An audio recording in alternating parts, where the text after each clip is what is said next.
Sa kasalukuyan nga pong performance ngayon ng Golden State Warriors, malabo nga talaga silang makapag-compete sa kampyonato. Ibig sabihin, malapit na naman nga nilang masayang ang isang taon na naman na prime year ni Stephen Curry na hindi na natutuwa pa sa pinagagagawa ng team.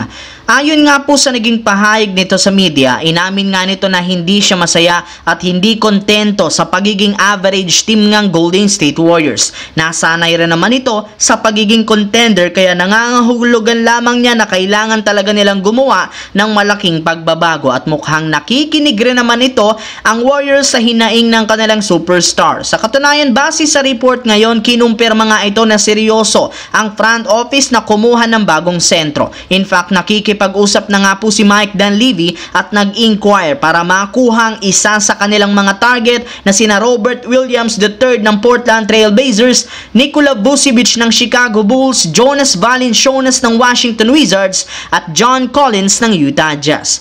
Samantala, bago pa harapin ng Lakers ang Brooklyn Nets at ang kanilang dating player na si D'Angelo Russell, inanunsyo muna ni Coach JJ Redick hindi maglalaro ang superstar na si Anthony Davis since kinakailangan nga nila itong pagpahingain dahil sa injury sa paa. Bukod sa kanya, hindi rin naman dito nakapaglaro si Dorian Finney-Smith kaya undermanned ng husto ang lineup at gaya ng inasahan, dumikit nga dito lalo ang Brooklyn Nets sa fourth quarter hanggang sa magkaroon ng tsansa si D'Angelo Russell na i-upset ang Lakers, ngunit hindi nga pumasok ang kanyang game-winning 3 points. Kinabahan nga dito literal ang mga Lakers fans dahil katakot-takot na batikos ang kanilang aabutin kung matalo sila. Nga pala mga idol, naging available na nga po ang sentro ng Dallas Mavericks na si Daniel Gafford. Ito nga sana ang standard type na babagay sa Lakers. Ika nga ni Coach JJ Redick, Daniel Gafford type of center ang babagay ngayon kay Anthony Davis para makabalik ito sa power forward. Ang tanong, handa nga ba nilang isakripisyo si Max Christie o di kaya si Rui Hachimura para dito?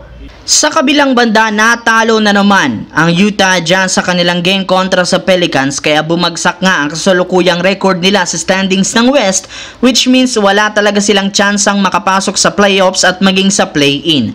Ayon sa balita, mas interesado nga ang team na gumawa ng trade kaysa makapag-compete. In fact, plano nga po nilang i-trade si Jordan Clarkson bago ang trade deadline para lamang makakuha ng kapalit na draft picks. Kabilang dyan sa sinasabing teams na may interes sa pagkuha kay Clarkson ay ang Denver Nuggets at ang New York Knicks na parehong nangangailangan ng 6th man. Pero sa dalawa, New York Knicks nga ang may malaking tsansa na makuha ito mula sa Jazz sa dami ng natitirang hawak ngayon na draft pick na hindi pa nila nagagalaw sa kabila ng ginawang trade nila kay Karl Anthony Towns. Habang sa Denver Nuggets, bukod sa medyo gipit sila sa salary cap, wala nga po at kakaunti rin naman ang kanilang draft pick na maaaring mai-offer sa Utah Jazz.